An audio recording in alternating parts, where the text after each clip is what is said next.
Hello guys, here is Shivani from easy learning with Shivani.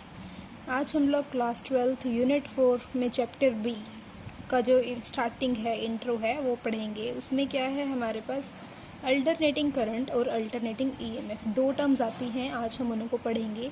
Alternating current क्या होता है? एक हमें पता है, एक सिंपल करंट होता है, एक होता है अल्टरनेटिंग करंट। अल्टरनेटिंग करंट क्या होता है? ऐसा करंट जिसका जो मैग्नीट्यूड है वो टाइम के साथ चेंज हो, कंटिन्यूसली चेंज हो। जैसे यहाँ पर जो उसकी वेव फॉर्म है वो इस टाइप से हमारे पास आएगी। और जो यहाँ पर देखिए, यहाँ पर जो ये हमारे पास इसकी पॉजिटिव साइकिल है। यहाँ पर इसकी जो डायरेक्शन है करंट की वो रिवर्स होकर वो नेगेटिव हो गई है, और फिर वो वापस से पॉजिटिव और फिर वापस से नेगेटिव।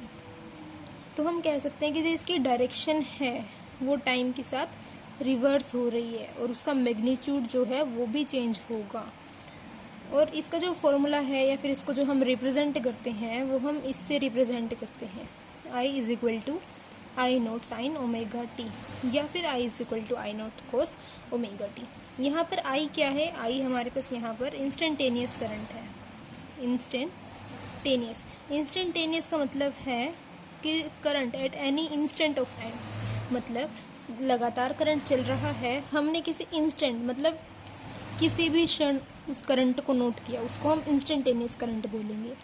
और यहाँ पर आई नोट क्या है? आई नोट हमारे पास पीक करंट है, जो पीक वैल्यू होगी करंट की। यहाँ पर देखिए, यहाँ से करंट बढ़ना स्टार्ट हुआ, यहाँ पर ये उसकी मैक्सिमम वैल्यू है, एंड देन फिर वो डिक्रीज हो रहा है। यानी कि जो ये है, ये इस पॉइंट को हम बोल देंगे आई नोट। आई नोट मीन्स पीक वैल्यू, ये इसकी पीक वैल्यू है करंट की। साइन ओमेगा टी, साइन जो ओमेगा टी है वो क्या रिप्रेजेंट कर रहा है कि पीरियोडिकली चेंज हो रहा है, पीरियोडिकली रिवर्स हो रहा है। ओमेगा हमारे पास क्या है? Angular frequency. ओमेगा क्या है? Angular frequency. और इसका जो फॉर्मूला है, omega is equal to 2π/t। यहाँ पर हम देख सकते हैं कि 1/t हमें पता है कि जो फॉर्मूला है वो फ्रीक्वेंसी न्यू के इक्वल होता है, और 1/t को हम न्यू भी पुट कर सकते हैं। न्यू क्या है? यहाँ पर हमारे पास फ्रीक्वेंसी है। ये हमारे पास था अल्टरनेटिंग करंट, ये था अल्टरनेटिंग करंट। अब हम लोग देखते हैं अल्टरनेटिंग ईएमएफ क्या होती है। अल्टरनेटिंग ईएमएफ,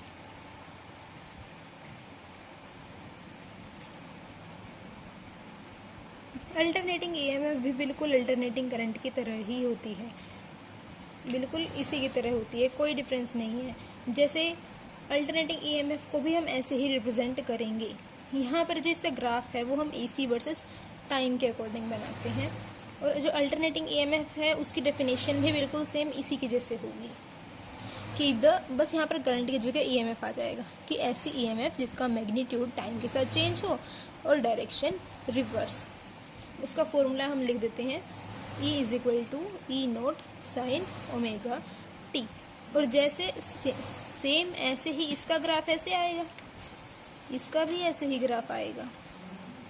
और जो यहाँ पर है, ये मेरे से थोड़ी मिस्टेक हो गई है कि भाई ये छोटा है और ये थोड़ा बड़ा है। यहाँ पर ये जो है ये सेम रहता है। जो एम्पलीट्यूड है इसको हम एम्पलीट्यूड भी बोलते हैं। ये मैंने आई नोट यहाँ गलती से लिख दिया, इसको हम एम्पलीट्यूड भी बोलते हैं। ओके, तो ऐसे ही हमारे पास e naught sine omega t alternating EMF के लिए ग्राफ आएगा। तो यहाँ पर भी हम वो ईएमएफ लेंगे, और यहाँ पर हम टाइम। ऐसे ही ये जो है, ये पॉइंट हमारे पास क्या हो जाएगा? ई नोट मीन्स क्या? जो पीक वैल्यू होगी ईएमएफ की। ओके, ऐसे ही। और जो हमारे जो फर्स्ट साइकिल होती है ना, फर्स्ट साइकिल, तो वो यहाँ से लेके वो पूरा का पूरा यहाँ तक होती है। ये यहाँ पर ये पूरे 0 से t, ये एक साइकिल कंप्लीट हो रही है। और यहाँ पर हमारा t/2 है, मीन्स ये पॉजिटिव हाफ साइकिल है और ये नेगेटिव हाफ साइकिल है। Similarly it is positive half cycle and this is negative half cycle.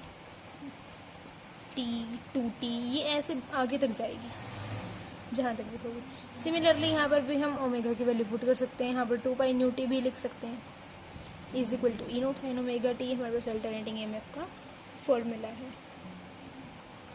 Thank you guys, thank you for watching, and if you like my videos then please like, share and subscribe. Thank you.